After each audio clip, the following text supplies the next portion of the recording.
Welcome. I am Grace, your Trinity English Scholar Host. In the sophisticated landscape of global business and high-level academia, there is a dangerous, pervasive myth that being fluent is synonymous with being agreeable. Many learners believe that to be professional, one must be passive. In reality, the most powerful people in any room, the ones who command the highest salaries and the most respect, are those who know how to say no without causing offense or creating friction. This is what I call the conflict paradox. If you agree with everyone, you become invisible. You are merely a mirror reflecting other people's ideas. However, if you disagree poorly, you are perceived as aggressive, abrasive, or culturally tone-deaf.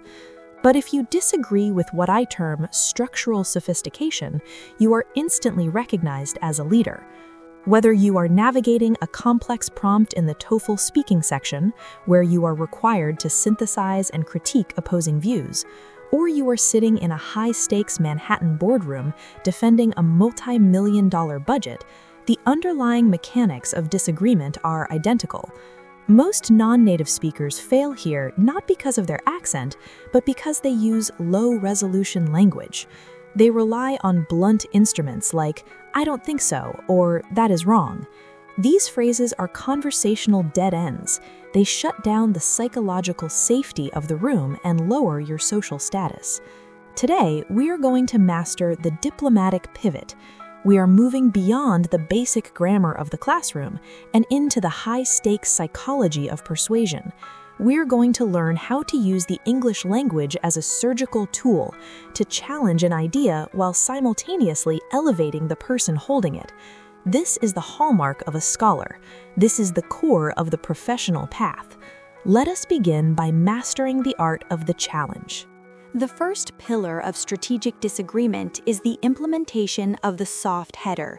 In the IELTS Writing Task 2, you are frequently tasked to discuss both views and give your opinion. Most candidates make the catastrophic mistake of jumping directly into their own rebuttal. This is a missed opportunity for cohesion and coherence. A scholar always begins by validating the opposing premise before they ever attempt to dismantle it. This is not a sign of weakness, it is a display of intellectual dominance. By using phrases like, "While I certainly acknowledge the validity of that perspective," or "I appreciate the logic underpinning that specific approach," you are signaling high emotional intelligence. You are telling your listener and your examiner that you have fully processed the alternative view and found its merits before choosing to pivot. This is essential for the TOEFL integrated tasks, where showing the relationship between a reading and a lecture is the primary goal. For the professional, this is the de-escalation phase. If you tell a client no directly, their biological response is to stop listening and start defending. However, if you state, "I see the merit in that direction, yet I have concerns regarding the long-term execution," they remain psychologically engaged. You have anchored the conversation in logic rather than ego. You are no longer just speaking English, you are managing a complex social dynamic in real time. This is the first level of linguistic authority, the ability to hold two opposing ideas in your mind at once without losing your composure. When you validate first, you earn the social capital required to contradict later. It is a move of pure tactical grace.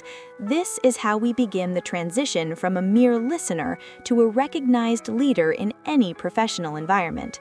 The second pillar is the conditional challenge, utilizing the mastery of the subjunctive mood.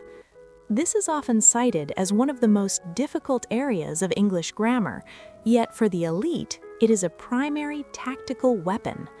A conditional sentence, specifically using if, would, or should, allows you to disagree without being definitive or confrontational.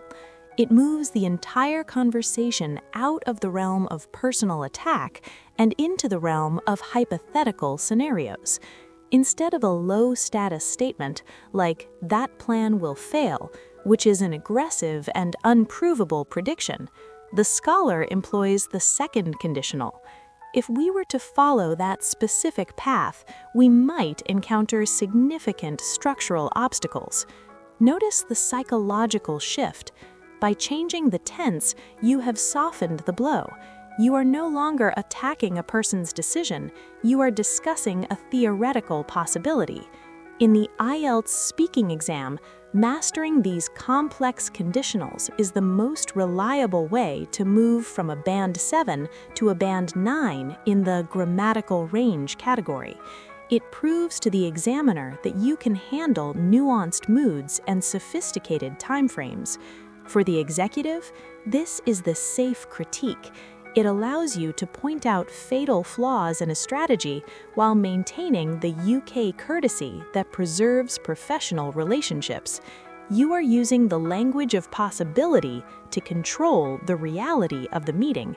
You aren't just a speaker, you are a strategist who understands that the way you frame a problem determines whether you are seen as a collaborator or a critic.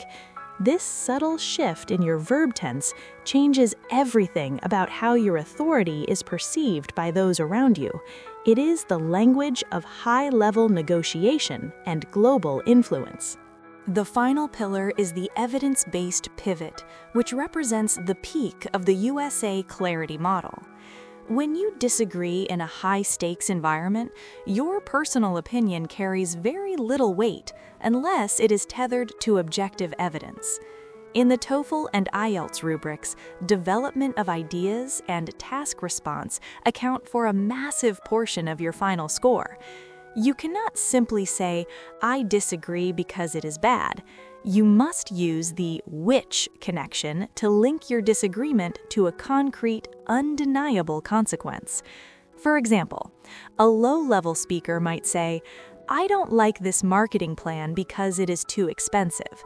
An elite speaker, however, would say, "I have reservations regarding the current marketing allocation, which stems from the potential for a diminished return on investment in the third quarter." Notice the structure here: disagreement plus which plus objective consequence.